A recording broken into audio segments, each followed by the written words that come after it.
How can dealers avoid buybacks on out-of-state deals?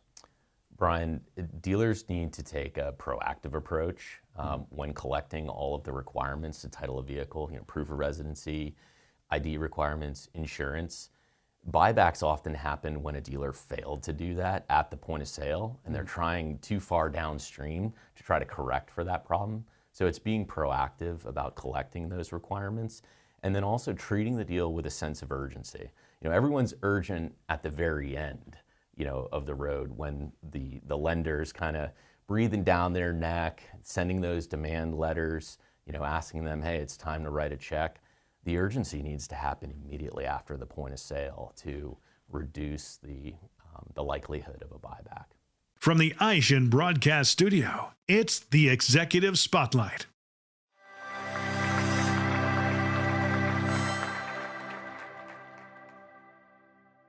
Welcome to the AutoSuccess Executive Spotlight. I'm your host, Brian Ankney. Today, our guest is David Donaldson from Dealer DMV. Welcome, David. Hey, Brian. Thanks for having me on. Yeah, we're really excited to have you here. We're going to talk about some exciting things about out-of-state car deals.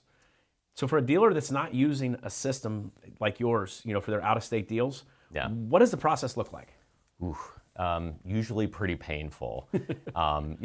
I know this and my team knows this because we've been in the dealer's shoes when it came to building this product and researching all of these out-of-state topics. But it's very manual. A dealer not using a product like this is often using Google. They're researching for the documents they need, downloading those, hoping that they're getting the right documents and not outdated documents.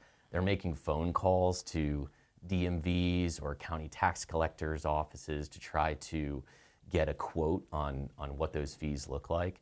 It's a very manual process, but it's also extremely time-consuming. Probably not the best use of the dealership's resources. Well, I love using Google, but I'm not confident that everything that I get as a result is accurate. And I'd say collecting sales tax is something you want to be pretty accurate about, right? It is. It's strange. It's almost like they've made it intentionally difficult for dealers to figure out. What I find most interesting is often you can go on the DMV websites themselves and find conflicting information. You'll often find the documents that are needed, like a title application, for example. On a DMV website, there may be an outdated version of that title app, and you'll download it not even knowing there's, 2 weeks ago, a new version of the title app has been released by the DMV. You send that deal in to be processed, and they're sending it back to you in an envelope saying it's rejected because you used an outdated form. That just adds a lot of time, and complexity to the process. Wow. Well, why have dealers struggled for so long with finding a solution for, out-of-state deals? Yeah, that's a good question. A lot of different answers for that. I think for some dealers, out-of-state deals make up a small proportion of their overall sales, but it's often a disproportionate amount of headache and time to title and register those vehicles. I think it's just not top of mind because they're not selling out-of-state every day. But there are dealers who a while ago, said, hey, we want to cast a wider net. We want to sell more cars to people outside of our market. And they did buy in, and they have been using systems, like ours for a while. So there's definitely buy-in in some dealerships. Yeah, we're in Ohio, and I'm not going to name names, but there's several different dealer groups in Ohio that really dominate, selling into other states. And so, it is a big part of their business. Yeah, that's correct. And we see it in certain markets. We get utilization statistics on our product, and we can kind of see the volumes that certain dealers are doing. And it's interesting that you'll see, say an Audi dealer in Metro Atlanta selling 50, 60, even more cars out of state every month. The other Audi dealership just down the road in that metro only doing 5, maybe 10. So there's definitely a conscious decision made by the dealer on how hard they want to press for out-of-state business. Let's talk about the benefits of getting them titled faster. So what are the benefits to a dealer of getting their out-of-state deals titled faster? Sure. I think there's a few. Number one, just CSI, right? The customer experience. I think a lot of the times when customers are buying vehicles in their backyard, they're getting those registrations, their plate, immediately. On an out-of-state deal, they probably expect a similar experience, but that may not be the case for an out-of-state dealer that doesn't have access to, that specific state e-titling system. So, getting the title and registration issued quickly, it's important because for some of these customers, this is their dream vehicle. As their temp tag moves towards expiration, they're starting to get antsy, like, am I going to be able to drive this car? But for others, even if it's, say, a $15,000 vehicle, that may be their method of getting to work, right? So as we get closer to a temp tag expiration, it gets more and more of becomes more of a contentious issue, and the customer can become really upset. So, their likelihood of leaving a good review or doing repeat business is really hampered, if that title and registration is delayed, where they can't get clear answers as to when it's going to be done. Yeah, I had that experience when I was much younger. I had that exact story you told. I'm like, I got 2 days left on this temp tag. Like, what am I going to do? And the anxiety's real. Like, what? Most people have no idea that if you get pulled over, they're probably going to let you go. But what if they tow your car? Like that is definitely going to impact the type of review you're going to get. Yeah, absolutely. And to complicate the issue, when the dealer is sending the deal documents, the title applications, the odometers, the title itself or MSO off to a DMV, that's often kind of a black box experience. You can't just dial up the DMV and say, hey, I got a tracking number here. This deal got to you yesterday. Can you tell me when it's going to be done? DMVs are really busy. Sometimes they're not in the best position to just answer those kind of questions. It could be weeks, before they return an answer to you on that. And depending on how backlogged that DMV is, we're aware of certain DMVs that are backlogged upwards of 6 to 8 weeks. It may be a long time before that tag's done, and we're in a situation where that customer is really in a pickle. Yeah. Well, let's talk about a solution. Sure. Can a dealer, really solve this problem utilizing technology and software? Absolutely. And, that's what we built with DLR50, right? DLR50 is a comprehensive solution that touches, every moment of the deal life cycle, even before the sale, when the desk is structuring the deal. They get a lead from a customer in Vermont that, wants to buy a vehicle. You could use DLR50 to calculate all the tax tag and title fees so the deal can be structured correctly. Then moving towards the point of sale and traditionally in the finance office, the system will generate every document needed to title and register the vehicle. And maybe most importantly, a what we call a processing guide, which is really the playbook on how the deal, everything that needs to happen in order to get this vehicle titled, things like, is there going to be a smog inspection or a VIN inspection that has to be completed by a police officer? In some cases, you have to add the vehicle to your personal property tax assessment, not necessarily pay the tax, but you have to have it added and show receipt of you doing so. Every state's so different, so our guidance walks the dealer on how to get it done, but importantly, at the point of sale, not weeks later when the dealer's trying to get the vehicle titled. We're not trying to go back and figure out, well, what should have we captured from the customer at the point of sale, right? Yeah. So there's that. And then we've built a network of, we call them integrated partner agencies that these are like private tag agencies, courier services, things, options for dealers to use that can really accelerate the overall turnaround time so that they're not having to work with an actual DMV office. They're working with one of these members of our network that are also logged into our software product, to get assistance on getting this deal done and get a really quick turnaround. Well, what differentiates you from your competition? And what type of results are you able to deliver for the dealers that is better?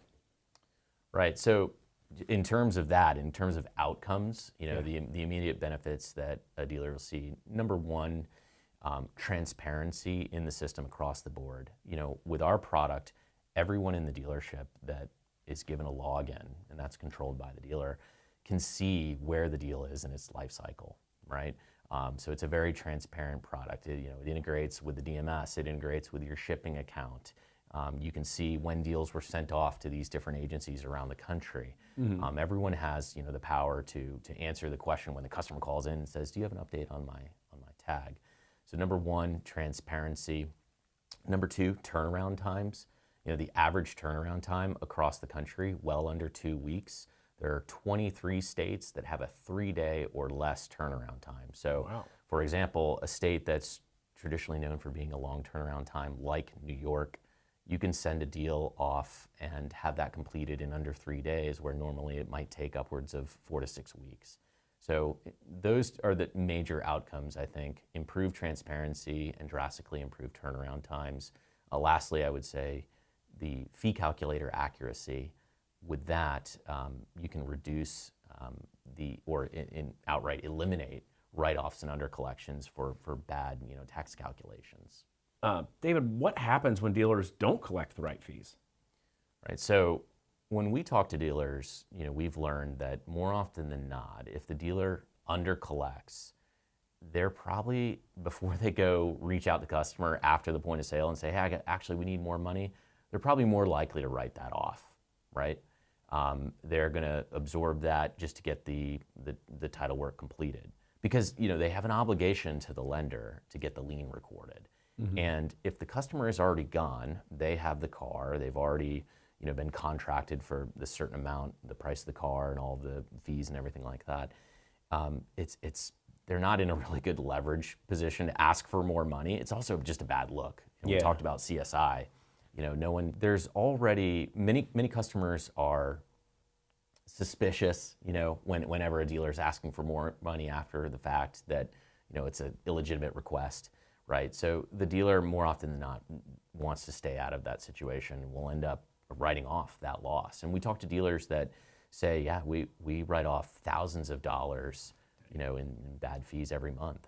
That's extremely significant. And you say there's dealers that are doing 5 and dealers that are doing 50 or 60. I imagine it just gets bigger and bigger if you're doing it the wrong way.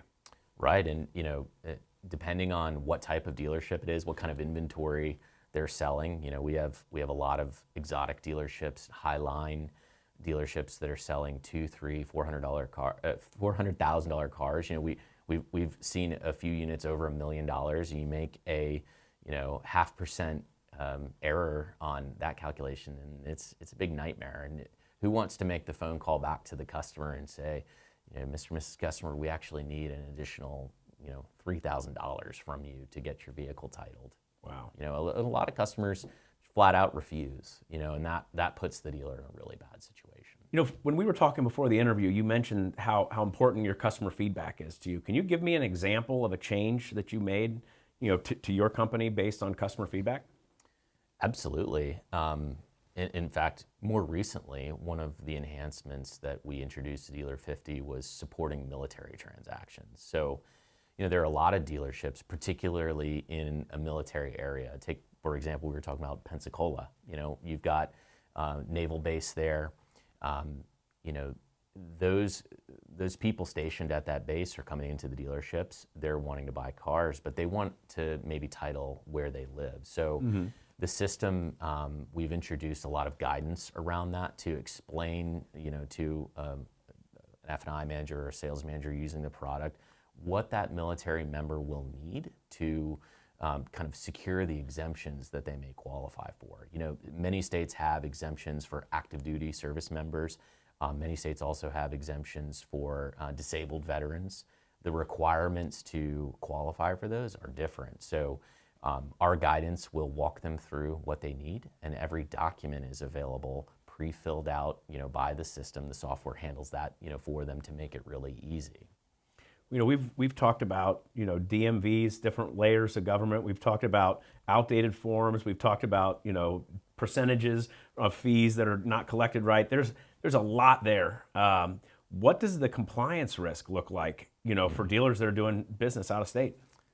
Yeah, there's two main kind of angles on compliance I think dealers need to be aware of. Number one, in regards to PII and the way that the federal government is kind of viewing dealerships as financial institutions when they're arranging loans, or rather kind of putting them under the same scrutiny as almost a bank is.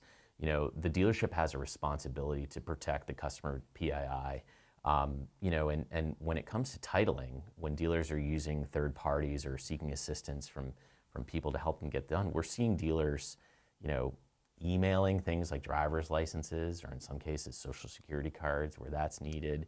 All of those titling and registration documents have a lot of really sensitive PII on them, and it just opens the door for a GLBA, data breach type situation, concern. The other angle that's really big compliance-wise, I think, is just sales tax in general. Sales tax on out-of-state deals is really tricky because you're dealing with reciprocity. You could have a situation where a dealer is collecting and remitting sales tax wrong to their home state for years at a time, and it's not discovered until, unfortunate event of a DOR audit. And now the DOR is asking that dealer, hey, we want to check, for these 63 deals that you sold over the last 18 months because you didn't remit the proper amount of sales tax to us. Oh, wow, that could be catastrophic. It could be huge. We've seen some really ugly situations because of that. And with compliance, I don't think that dealers are ever getting into compliance situations because they're actively looking to cut corners. You get into a compliance nightmare by not having a process in place, not having that playbook, and you unknowingly walk into that issue. Yeah, I would agree with you. I think the playbook is really important because, the last time I bought a car, my wife text messaged her driver's license. Right.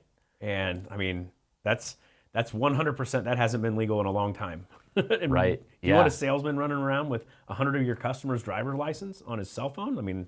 I've been in the exact same situation. It feels unsafe, and it's like, what other option do I have? I want the car, but it's a risky position to be in. And when you don't know who these third parties are that you're using for assistance with title and registration, you don't know what measures they're taking to keep your data secure. It's certainly risky. David, is there anything more you'd like to share with our audience today? No, just visit our website, which I'm sure you'll link to, in the description if you want to learn more. If you're a dealer selling cars out of state, we should talk. We'd love to walk you through, our playbook, if you will, and how we can take a historically really complicated, fragmented, process that's different everywhere in the country, and create a consistent, process for your team to follow that absolutely will deliver results. It's proven to do that. Hey, well, thank you for coming in today, David. Thanks for having me, Brian. A lot of fun. Yeah. And thank you for taking the time to join us for this AutoSuccess Executive Spotlight. I'm your host, Brian Ankney. Today, our guest has been David Donaldson from Dealer DMV. We hope to see you again on a future episode. This one's Over the Curb and Burning Gas.